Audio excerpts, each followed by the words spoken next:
Sa silingang lalawigan sa Negros Oriental, police car sa Bayawan City Police Station bibangga sa naghunong nga wing van sa National Highway sa may sitio Daan Lunsod, Barangay Poblacion, Santa Catalina, Negros Oriental. Naangol si Patrolman Rafaelito Mahinay, 28 anyos, taga Barangay Buanoy, lungsod sa Balamban, Cebu, ug na destino sa Bayawan City Police Station. Sa investigasyon sa Santa Catalina Police Station, giingong nagsubay sa National Road ang patrol car gikan sa Bayawan paingon sa Tanay City. Og mi overtake sa gisundan ning tricycle.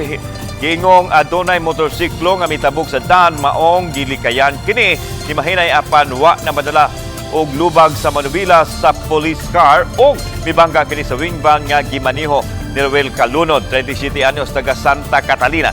Ang dong sa wing van nga nagparking sa Dublin Karsada nalumping samtang nagubausab ang hood sa police car. Subay nini pahimangno sa Cebu Provincial Police sa kapulisan sa mga driver sa police car nga mag-amping tungod sa pagkahagbong sa police car sa Bungao sa Bayawan City.